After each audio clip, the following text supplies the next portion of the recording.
The sugar crop may have ended, but the dedicated team at Belize Sugar Industries Limited is still tirelessly packaging and distributing sugar.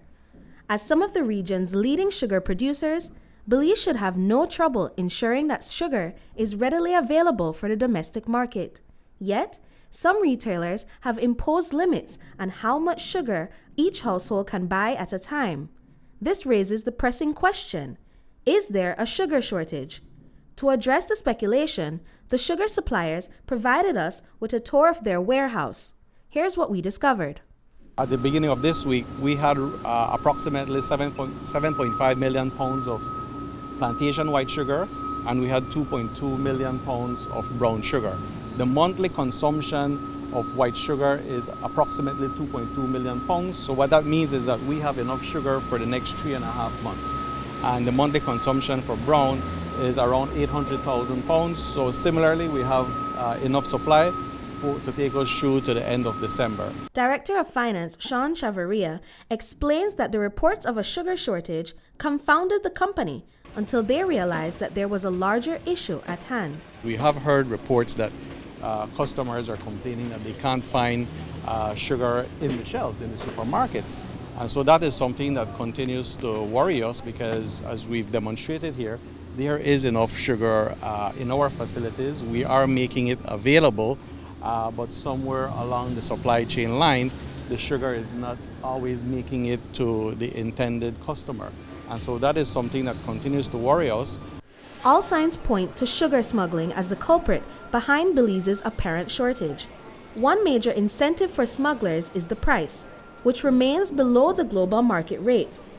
Chavaria highlighted that the price of brown sugar has remained unchanged for over 2 decades, making it an attractive target for illicit trade. What we've proposed to government is that one way to help combat that is to package the sugar in retail packaging, because that product will be much more difficult for anybody to try to smuggle.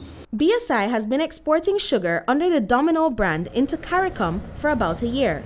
Supply chain manager Eldie Smith tells us that there is currently about 1 million pounds of this product in stock. I think that they are very happy with this type of presentation in the CARICOM market, and I think that we've got very good news from them, right? Especially since they're saying that it's directly from a container, they can put it into the shelf. Implementing this proposed packaging would require adjustments to the current price control structure. BSI has suggested that the government deregulate retail packaged sugar while maintaining regulations on industrial sugar. The customer will have a benefit of getting a higher premium product because the sugar will be packaged. We have all the control from a quality and safety standpoint to do it here, so the consumer is assured that they are getting a product that is a high standard. They don't have to worry how it was handled. They're also going to get the exact weight because our scales are calibrated by the Bureau of Standards. BSI has proposed that the government introduce a margin for distributors and supermarkets. Under this plan, brown sugar would be priced at approximately $1 per pound, while white sugar would be around $1.10 per pound on the shelves. So we will obviously have to sell lower than that to provide sufficient margin for distribution, because that's been another complaint. Distributors are saying that we don't make enough to pick up the sugar here and distribute to consumer. And then similarly, retailers, now they don't have to worry about packaging it themselves, hiring people to do that. It's already there. So their markup is straight on retail. And we think that that's a price that consumers would be willing to pay, because again, it's a premium product. We would still have available industrial sugar, which would be for manufacturers, bakeries, people who make wine. So you essentially have two prices, one for retail, one for industrial. In previous efforts, BSI has struggled to adjust the sugar price index successfully. However, they are optimistic that the introduction of this new product will persuade the government to reconsider the benefits of modifying the current standard.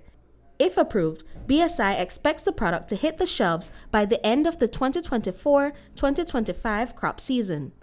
Britney Gordon for News 5.